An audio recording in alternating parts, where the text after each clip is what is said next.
가족은 아무리 힘들어도 함께 살아가야 하는 존재입니다. 함께 살기 때문에 때로는 서로 아픔이 되기도 합니다. 함께 있는 것이 힘들 때도 있고, 또 어떤 때는 함께 있지 않기 때문에 고독함으로 더 힘들어지기도 하는, 이것이 가족이라는 이름입니다. 어느 주일날 어린 자녀가 교회 학교에서 돌아와서 열심히 십계명을 외웁니다. 아빠가 지켜보니까 십계명을 틀리게 외우는 거예요. 5계명을 외우는데 내 부모를 공격하라, 내 부모를 공격하라, 그렇게 외우는 거예요. 야 이놈아, 부모를 공경해야지 공격하라가 뭐냐. 그랬더니 아이가 하는 말이, 아빠, 공경하는 거하고 공격하는 거하고 어떻게 달라요? 그거야, 공경하는 것은 엄마 아빠 말 잘 듣는 거지, 그리고 사랑하는 거지. 공격하는 것은 막 덤벼들고 엄마 아빠 말 안 듣는 거야. 그러자 아이가 하는 말이, 그러면 아버지는 할아버지를 공격해요? 알아들으셨나요?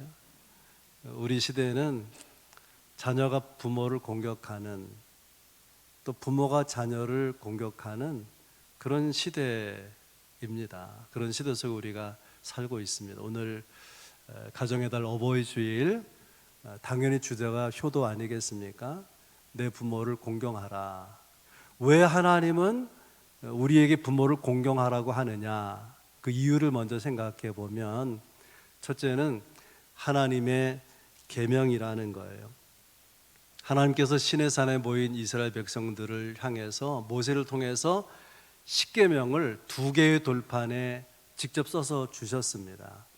한쪽 돌판에는 1계명부터 4계명까지 하나님만 섬기라, 그런 내용이고, 5계명부터 10계명까지 두 번째 돌판은 사람을 사랑하라, 그런 계명입니다. 근데 사람을 사랑하라는 그 6가지 계명 중에 첫 번째 계명이 내 부모를 공경하라는 계명이에요. 다시 말하면 사람이 사람을 향한 계명에 있어서 으뜸이 부모 공경이라고 하는 거죠. 6계명에는 살인하지 말라, 그런 계명이 나오는데, 살인하지 말라는 것은 생명을 지켜가기 위한 그런 말씀 아닙니까?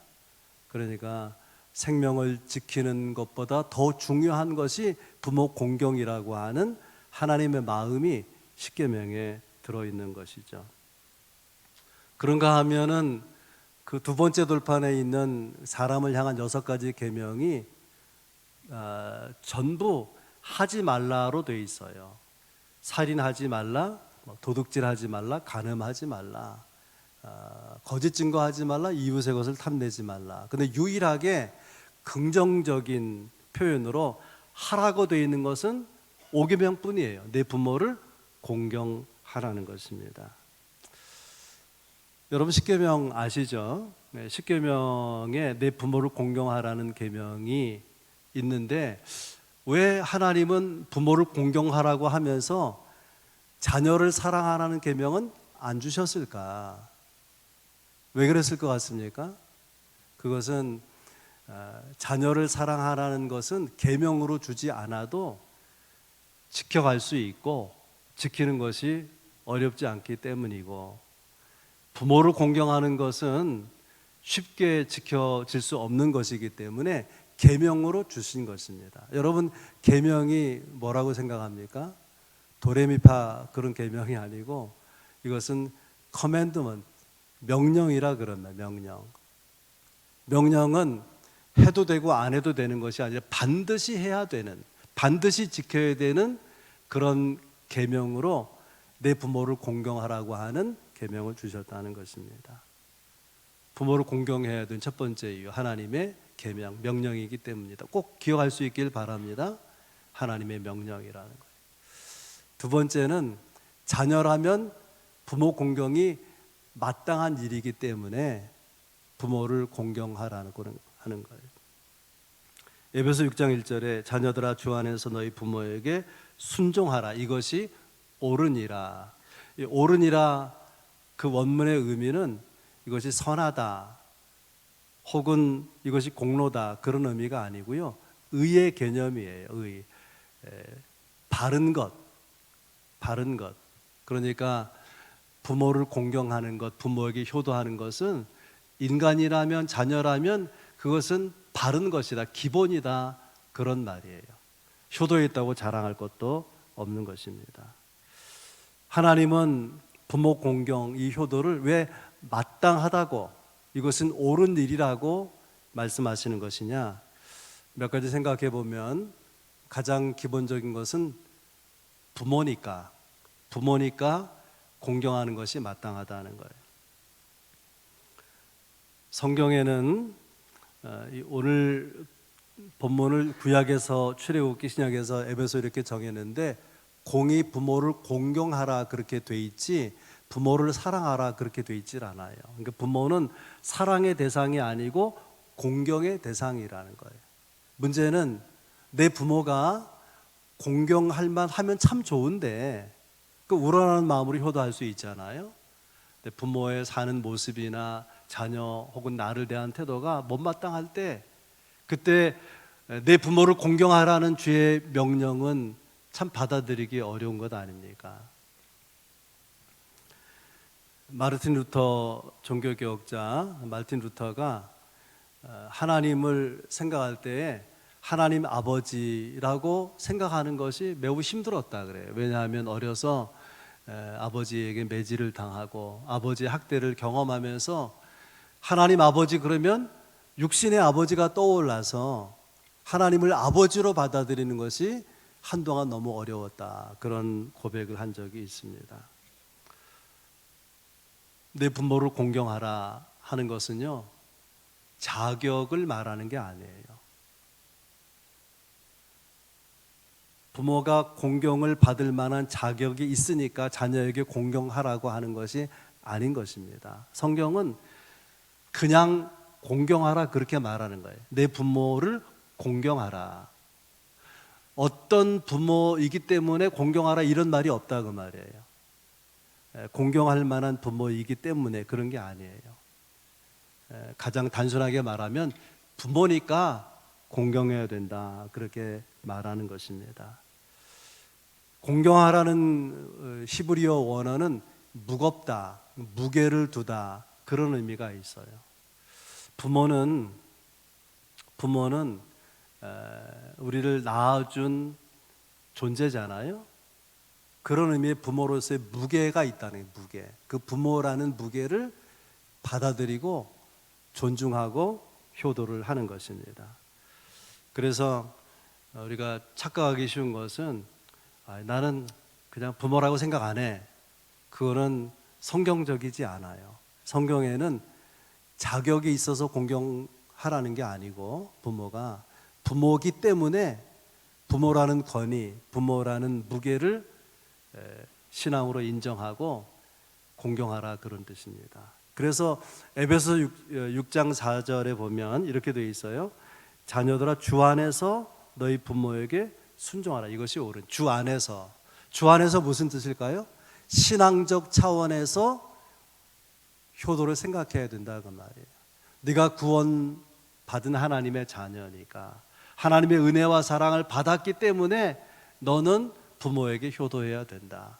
하나님을 믿는 믿음의 백성이기 때문에 안 믿는 불신자보다 더욱 마땅히 효도해야 된다. 이것이 하나님의 뜻인 것입니다.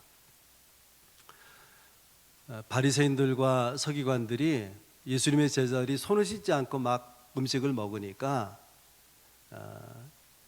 그 오래도록 조상 쪽부터 지켜오는 장로들의 유전을 범하는 것이다 그래서 비난했어요. 그래서 예수님께서 그런 비난하는 서기관 바리새인들을 두고 이런 말씀을 하셨는데 이게 어버이 주일날 우리가 묵상하면 좋을 말씀이에요. 마가복음 7장 11절 이하 말씀입니다.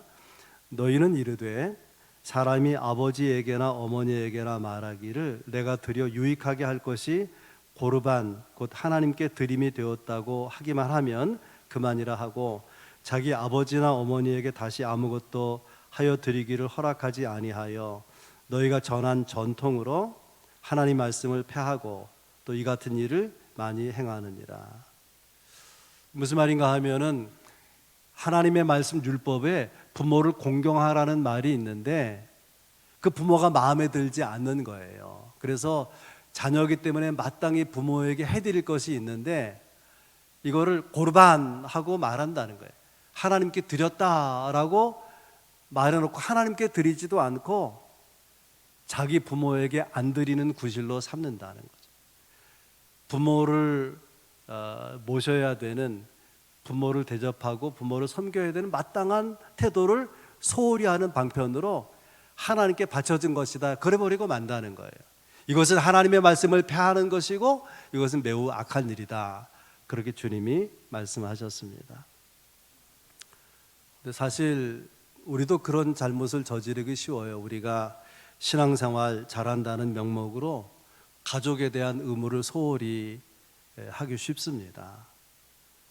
교회 가서 봉사해야 되니까, 또 주의를 지켜야 되니까, 여러 가지 교회 일이 있었기 때문에 그래서 가족들의 나도 모르게 소홀해지는 일이 있을 수 있는데 주님은 그것을 결코 잘했다고 생각하지 않는다는 것입니다. 바울 사도는 디모데전서 5장 8절에 이렇게 말합니다. 누구든지 자기 친족, 특히 자기 가족을 돌보지 아니하면 믿음을 배반한 자요 불신자보다 더 악한 자니라. 우리는 가족을 위해서 하나님께 기도하죠. 하나님께서 가족을 돌봐주시기를, 인도해 주시고 책임져 주시기를 바라서 기도합니다. 근데 하나님의 기대는 그런 기도와 더불어서 구체적으로 가족을 돌보는 일에 수고하라는 거예요.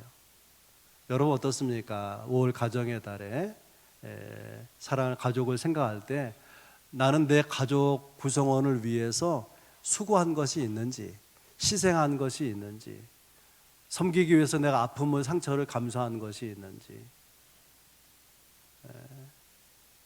어떤 자녀가요 시험 기간이 됐어요. 중간고사, 기말고사. 그러니까 자녀가 시험 잘 보기를 바라는 마음으로 아이에게 너 오늘은 교회 가지 말아라. 교회 가서 이번에 무슨 모임이 있었나 봐요. 그래가지고 이제 엄마 눈을 피해서 내빼서 교회로 가려고 하는데 그 엄마는 어디 가 있냐? 교회 봉사하러 가 있는 거예요.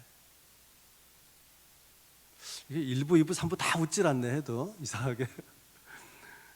자기는 교회 봉사하러 간다고 하면서 아이가 교회 가서 봉사하는 거는 시험 기간이니까 안 된다 그거예요. 가족에 대한 배려나 생각이 부족한 거죠. 왜 우리가 마땅히 부모에게 공경하고 순종해야 되느냐? 그것은 부모기 때문에 그렇고요. 또 한 가지 생각해 보면 생명의 뿌리이기 때문에 그렇습니다. 하나님을 향한 우리의 태도 가운데 가장 귀한 자세는 경외하는 거예요. 하나님을 섬기는 태도 가운데 하나님을 경외하는 신앙이 최고봉입니다. 그래서 성경 여러 곳에 잠언에도 레위기에도 출애굽기에도 여러 성경에 하나님을 경외하라고 나오는데 유일하게 하나님이 아닌 다른 대상에게 경외하라는 말은 부모에게 붙어 있어요. 레위기 19장 3절에 너희 각 사람은 부모를 경외하고. 이상하잖아요. 창조라는 말은 하나님께만 해당되는 단어인 것처럼 경외는 하나님께만 해당되는 단어인데 부모에게 붙어 있단 말이죠. 왜 그럴까요? 우리가 하나님을 경외하는 까닭은 하나님은 내 존재를 창조하신 분이고 내게 생명을 부여하고 계신 분이니까 경외하는 것이 마땅하죠. 그 하나님이 구체적으로는 부모를 통해서 내 생명을 세상에 나오게 한 인물이라고 하는 거예요. 그래서 예외적으로 부모에게도 경외하라, 그런 표현이 주어지고 있다고 생각하는 것입니다. 생각해 보면 사실 그렇지 않습니까? 부모 없이 태어난 사람은 누구도 없어요. 부모가 나를 버렸다. 그래서 평생 부모를 저주하고 원망하는 사람도 부모가 낳아주지 않았으면 세상에 존재할 수가 없단 말이죠. 부모는 생명의 뿌리예요. 그래서 마땅히 공경하고 효도해야 되는 것이죠. 우리가 부모를 향한 공경과 효도를 생각할 때에 세 번째 이유는 부모의 사랑 때문입니다. 에베소 6장에 부모를 주 안에서 순종하라 그랬는데, 이 순종이라는 원어는 들으라 그런 뜻이 있어요. 자녀가 어렸을 때 부모가 가장 많이 하는 말 중에 하나가 뭐냐면 엄마 말 들어, 그거 아닙니까? 내 말 들어, 부모 말 들어야지 라고 말하는데, 내 말을 들어, 부모 말을 들어라고 하는 표현과 더불어서 말하는 것은요, 다 자녀를 위한 거예요. 자녀를 사랑하는 마음에서 내 말 좀 들으라고 다그치는 것 아니겠습니까? 자녀를 향한 기본적인 부모의 마음의 동기가 사랑이라고 하는 거예요.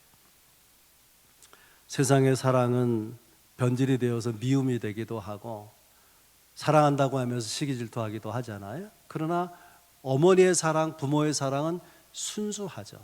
그래서 하나님만큼의 사랑은 아니지만 하나님의 사랑에 견주어서 말하기도 하는 것입니다. 지난 5일 어린이날, 우리 애들은 다 커버를 했기 때문에 형님 부부하고 의정부에 있는 이제 아버지를 찾아뵀습니다.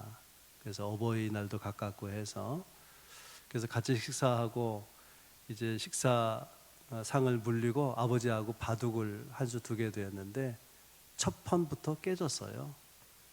그래서 제가 이렇게 말했습니다. 아버지, 오늘 어버이날인데 제가 효도한 겁니다.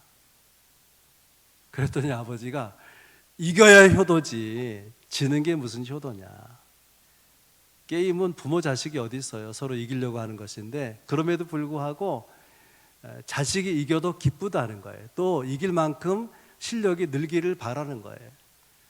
그런다고 뭐 인격이 높아집니까? 돈이 생깁니까? 그냥 게임에 불과한데도 바둑일지라도 실력이 자식은 늘기를 바라는, 이게 아버지의 마음이더라고요. 어머니는 소천한 지 여러 해 되셨는데, 제가 생전에 집에 갈 때마다 항상 제일 먼저 하시는 말이 있어요. 그게 뭐냐면, 힘든데 뭐하러 왔냐, 전화만 해도 되는데. 항상 그래. 항상 명절에 가도 평상시 가도 항상 힘든데 뭐하려고 왔냐. 저희들이 간다 그러면은 목을 빼고 기다리시고 막 밖을 내다보시고 그러기 때문에 출발하면서 전화를 못 드리고 거의 도착해서 전화를 드리는, 너무 많이 기다릴까 봐. 그런데 그렇게 이제 자녀를 만나고 이제 가족들이 흩어지잖아요. 집으로 돌아가는 시간에 몇 번 그런 말을 들은 기억이 나요. 너희가 이렇게 왔다 가니까 꼭 도둑 맞은 집 같다. 집이 가득했다가 이렇게 막 썰물처럼 빠져나갈 때 마음이 그렇게 허전하다는 거예요. 힘든데 뭐하러 왔냐 그러면서도 이렇게 집으로 돌아가는, 그래서 헤어지는 것이 너무 아쉽고 그런 마음을 내비친 기억이 있습니다. 그래서 어머니는 어머니인 것이고 아버지는 아버지인 것이죠. 자녀를 향한 마음이 언제나 사랑이기 때문에, 그것도 극한 사랑이기 때문에 부모를 공경하지 않는 죄를 성경은 무섭게 질책하고 있습니다. 출애굽기 21장 15절 17절 동일한 내용이 15절에 17절에 나오는데요. 자기 아버지나 어머니를 치는 자는 반드시 죽일지니라. 더 놀라운 이야기가 있어요. 어떤 자녀가 막 그냥 술 처마시고 뭐 방탕하기 이를 데 없고, 그래서 내 자식이 그렇게 못됐다고 사람들에게 말하면 돌로 쳐 죽이라, 그런 율법이 있었다는 거예요. 좀 길지만 제가 읽어보겠어요. 신명기 21장 18절 이하에, 사람에게 완악하고 패역한 아들이 있어 그의 아버지의 말이나 어머니의 말을 순종하지 아니하고 징계하여도 순종하지 아니하거든 그의 부모는 그를 끌고 성읍 장로들에게 나아가서 말하기를 이 자식은 완악하고 패역하고 우리 말을 듣지 아니하고 방탕하며 술에 잠긴 자라 하면 성읍 모든 사람들이 그를 돌로 쳐 죽일지니라. 얼마나 무서운 율법입니까? 그런데 이 율법이 제정된 때로부터 이스라엘 역사 오늘에 이르기까지 이 율법 때문에 죽은 자식은 없다는 거예요. 자식이 못돼서 사람들이 하소연하고 싶어도 돌로 쳐 죽이도록 사람들에게 내 자식 이렇게 못됐습니다 말하는 부모가 한 부모도 없었다는 거예요. 이게 부모의 마음이고 부모의 사랑 아닙니까? 그래서 잘못되면 매를 때리고 싶은 마음이 있지만 참아내는 거죠. 그게 부모의 마음 아니겠습니까? 설교를 준비하면서 생각해 보니까요, 어려서는 어버이줄 그러면 당연히 그 어버이만 생각했는데 이제 자녀들이 커서 어버이주일날 뭐 선물도 하고 식사 대접도 하고 이러잖아요. 그러니까 이 내 부모를 공경하라 하는 것은 이것은 부모를 향한 나를 향한 혹은 자녀를 향한 말씀일 수도 있다, 그런 생각을 하는 것입니다. 무슨 말이냐면 이제 부모를 공경하라 그래 제가 효도하잖아요. 그 부모는 그 공경을 받겠죠. 부모에게 효도하는 모습을 본 자녀들은 또 부모인 나를 향해서 공경하게 될 거예요. 부모 공경의 모습, 부모를 향해 효도하는 것은 이것은 단지 부모를 향한 일만이 아니라고 하는 거죠. 부모와 자신과 또 자식과 후손을 향해서 계속 흘러가는 하나님의 우리가 실천해야 될 말씀일 것입니다. 여기서 우리가 마음에 새겨야 될 교훈이 뭐냐면 그런 의미에서 부모에게는 책임이 있다는 거예요. 부모를 공경할 수 있는 자녀로 길러가는, 부모에게 효도할 수 있는 자녀로 길러갈 수 있는 교육을 할 책임이 부모에게 있다는 것입니다.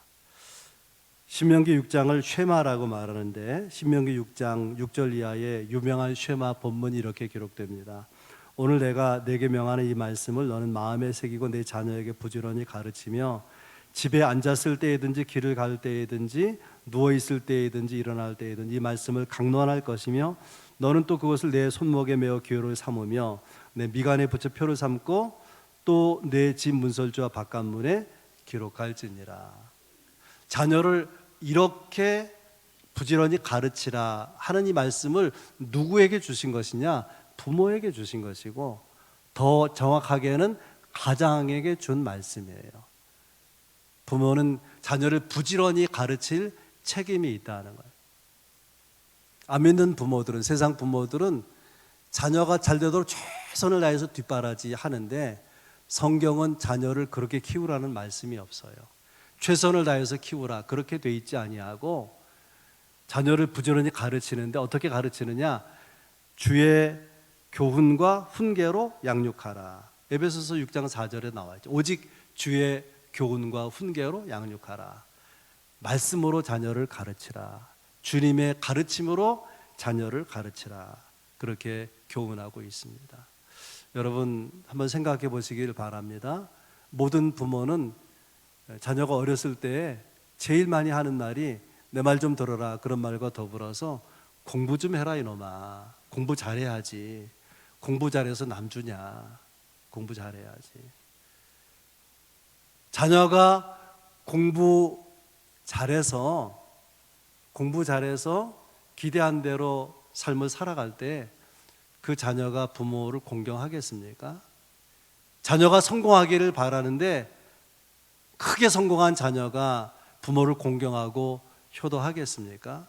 물론 그런 자녀가 있겠죠.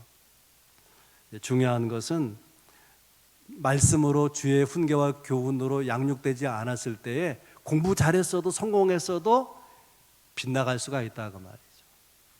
하나님이 기뻐하지 않는 자녀가 될 수 있고 부모의 마음을 아프게 하는, 서글프게 하는 자녀가 될 수도 있다는 것입니다. 자녀를 잘 키워야 되지만 부지런히 가르치고 길러나가야 되겠지만은 말씀으로 길러내는 것이 중요하다는 그런 책임이 부모에게 있다는 것을 어버이주일의 부모된 우리가 기억해야 될 것입니다. 저는 목회자로서 설교할 때도 성경 공부할 때도 목회할 때도 중요하게 여기는 것이 이게 뭐냐면 어떻게가 필요하다라고 생각합니다. 부모를 공경하라. 어떻게 공경하라는 거냐? 서로 사랑하라. 어떻게 하는 것이 서로 사랑하는 것이냐? 그런 어떻게가 없으면 신앙은 추상적이 되는 거예요. 우리 삶에 변화를 일으키지 못하는 것입니다. 그래서 오늘 어버이 주일에 자녀는 부모를 어떻게 공경할 것인가, 영어 표현으로 5가지를 말씀드리고 정리하겠는데요. 첫째는 meaningful touch, 스킨십을 하라 그 말이에요. 손을 잡아드리고 어루만져 드리고, 그럼 친밀감을 느끼죠. 사람 손에는요 500만 개 이상의 감각 세포가 있다 그래요. 그래서 설교 후에 지금 코로나라 인사를 악수를 제대로 못 하고 그러는데, 악수에 보면 찬 손, 따뜻한 손, 거친 손, 부드러운 손, 부끄러운 손, 자랑스러운 손, 그런 상대방의 감정이 많이 느껴지는 거예요. 말을 안 해도 굉장히 손은 예민한 것입니다. 그런 손을 잡아줄 때 혈액순환이 좋아지고 건강도 회복이 될 수 있고 친밀감을 느끼면서 행복해 할 수가 있는 거예요. 부모가, 어른들이. 그래서 스킨십을, 부모님과 스킨십을 하라고 말이에요. 아멘. 두 번째는 스포큰 월드, 부모가 말하는 것을 들어주라는 거예요. 저희 할아버지가 살아계셨을 때 전에 했던 말인데 또 하시는 거예요. 수십 번은 하죠. 수십 번은. 그 앞에 대고 할아버지 전에 하신 말씀인데요 그러면은 효도가 아니라고 말이에요. 아무리 수없이 말해서도 처음 듣는 것처럼 그런 일이 있었군요, 그러셨군요, 그게 공경하는 것이고 효도하는 거라고. 잘 들어주는 거예요. 잘 들어주는 거. 세 번째는 expressing high value. 이건 뭐냐면은 이 공경이라는 말은요 높여서 사랑하는 거예요. 부모의 가치를 귀하게 여기는 거예요. 꼰대 같은데 그러면 안 되는 거예요. 어버이 주일에 큰아들이 설교를 들을 때 걱정이긴 하는데 굉장히 비싼 식사를 대접을 했어요. 근데 식사하는 중에 이제 며느리 듣고 해서 제가 우스갯소리를 했더니 아재 개그 이런 얘기를 3번이나 해서 비싼 식사가 소용없네, 그런 생각을 했어요. 그러니까 비싼 음식보다도 중요한 게 뭐냐면 기분을 살려줄 줄 알아야지. 그게 효도라고 말이죠. 그게 부모 공경은 높이는 마음이에요. 나이 들어서 불쌍해 보여, 그건 절대로 효도가 아니에요. 네 번째는 picturing spatial future, 부모가 꿈을 꾸게 하라, 미래를 소망하게 하라, 그런 것인데요 가장 중요한 것은 예수 믿게 하는 거죠. 그러면 천국 소망을 가지게 되잖아요. 나이든 부모가 세상에 무슨 소망이 있겠습니까? 부모의 현실적 소망은 자녀 손이 잘 되는 거예요. 자녀가 빌빌대면 어떻게 그 기쁨을 드릴 수가 있겠습니까? 열심히 살아야 되는 거죠. 자기 삶에 진보가 있어야 되는 거예요. 그래서 자녀가 잘 커나가고 잘 성장하고 잘 자리담하고 그러면은 소망을 가지고 하루하루 여생을 사신다는 말이죠. 마지막으로 액티브 커미먼트, 이것은 순종을 말하는 것입니다. 부모가 말할 때에 순종하는 것을 보게 되는 부모의 마음은 더할 나위 없이 기쁜 것 아니겠습니까? 여러분, 제가 말씀드린 방법이 아니라 하더라도 부모 공경을, 효도를 구체적으로 표현하세요. 그래야만 느낄 수가 있는 거예요. 백날 부모님 사랑합니다 해봤자 소용이 없는 거예요. 느낄 수 있는 표현과 행동과 삶으로 다가갈 수 있어야 될 것입니다. 이렇게 하는 것이 우리에게 뭐가 유익하냐? 하나님의 축복이 약속되어 있다는 거예요. 출애굽기 20장 12절, 내 부모를 공경하라. 그리하면 내 하나님 여호와가 내게 준 땅에서 너의 생명이 길리라. 에베소 6장 3절에는 조금 부연 설명했어요. 이로써 내가 잘되고 땅에서 장수하리라. 잘 되는 형통 또 생명의 긴 장수를 축복으로 약속해 주신 거예요. 그리고 이것은 통계적 진리입니다. 무슨 말인가 하면은 정말 주 안에서 부모를 공경한 사람들의 삶을 이렇게 조사해 보면 많은 사람들이 잘되고 장수하는 삶을 누리고 있다고 하는 것입니다. 아시다시피 세계 여러 민족 가운데 가장 강한 민족은 대한민국이 아니고요, 이스라엘이에요. 이스라엘 백성이 우수하고 강한 민족인 것은 조상적부터 내려오는 교훈을, 그 전성을 잘 수렴하고 있다는 것입니다. 그런 조상적부터의 전승의 핵심에 뭐가 있냐면 효가 있는 거예요. 하나님을 섬기는 신앙은 하나님에 대한 경외가 있고 사람을 향한 효심이 있는 거예요. 좀 극단적으로 좀 과하게 표현한다면은 공경을 모르는 사람은 지도자다운 지도자가 될 수 없고 효도를 배우지 못한 사람은 쓸만한 인간이 될 수 없다, 그렇게 말할 수도 있습니다. 이야기 하나를 하고 마치겠습니다. 어느 날 임금님이 시골로 행차하신다는 소문이 나서 어떤 몸이 불편한 할머니가 아들에게 이렇게 말합니다. 얘야, 나 있지, 임금님 한번 보고 싶은데. 그 아들이 그러세요. 그리고서는 어머니를 등에 업고 먼 거리를 임금이 행차하는 곳까지 가서 사람들이 운집해 있는데 그걸 막 삐집고 들어가서 가까이 할 수 있으면 어머니가 가까이 임금님을 뵐 수 있도록 그렇게 노력을 했습니다. 그게 이제 군중들 속에서 보이잖아요, 무리 가운데서. 그래서 가마를 멈춰라. 그리고서는 그 어머니를 업고 있는 아들에게 다가가서 물었어요. 무슨 연유냐? 왜 이렇게 애를 쓰고 있느냐?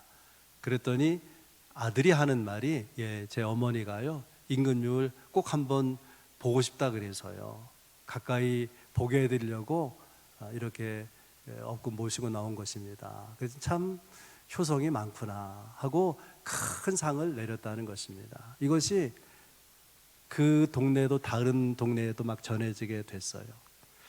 그래서 못돼 먹기로 소문난 불효자가 이게 배가 아픈 거예요. 상을 받았다는 것 때문에. 그래서 가기 싫다는 어머니를 강제로 등에 업고 임금님 행차하는 길목에 딱 버티고 서서 이렇게 임금님 행차를 기다리고 있으니까 역시 눈에 띄잖아요.